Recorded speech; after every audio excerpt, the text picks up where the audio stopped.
కార్యకర్తల సమావేశానికి ఇచ్చేసినటువంటి మిత్రులందరికీ, అదే రకంగా నాయకులందరికీ జై భీమ్.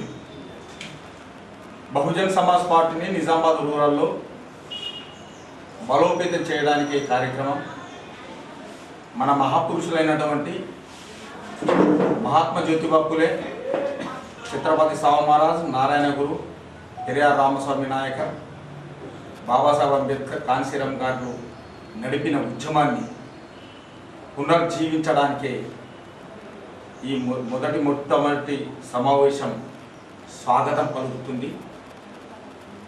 నిజామాబాద్ రూరల్లో ఉన్నటువంటి బహుజన సమాజం బానిస సంఖ్యలను తెంచి బహుజన రాజ్యానికి నాంది పలకడానికి కార్యక్రమం అని చెప్పేసి చెప్పక తప్పదు. బహుజన సమాజం ఒక్కటి ఆలోచించాల్సిన అవసరం ఉంది. కాంగ్రెస్ పార్టీ రెడ్ల పార్టీ, భారతీయ జనతా పార్టీ బ్రాహ్మణుల పార్టీ, భారత రాష్ట్ర సమితి వెలుమల పార్టీ, తెలుగుదేశం పార్టీ కమ్మల పార్టీ.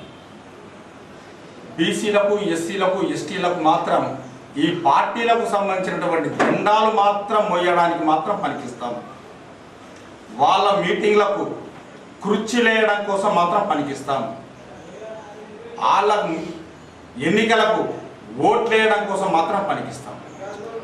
కాబట్టి కాన్సీరామ్ గారు తీసుకున్నటువంటి నినాదం ఏదైతే ఉందో, ఓట్లు మావి రాజ్యం మీద ఇకపై చెల్లని నినాదాన్ని ప్రతి గడపకు, ప్రతి మనిషికి అందించాల్సిన బాధ్యత మనందరి మీద ఉందని చెప్పేసి మరొకసారి విజ్ఞప్తి చేస్తున్నాం.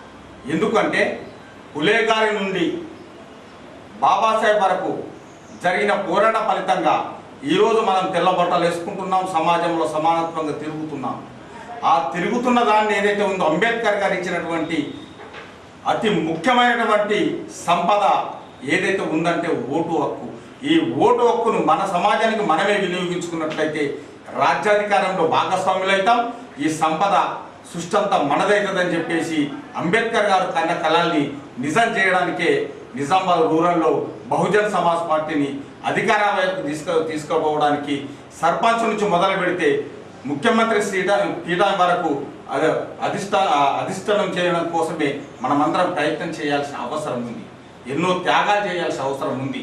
కేవలం రెడ్లు, వెలుమలు, కమ్మలు, బ్రాహ్మణులందరూ కలిసి 15% ఉన్నటువంటి బహుజన సమాజం వాళ్ళ చేతుల గుప్పిట్లోకి వెళ్ళి విడిపించాల్సిన అవసరం ఉందని చెప్పేసి భావిస్తూ ముగిస్తున్నాను. జై భీమ్, జై ఫులే, జై భారత్.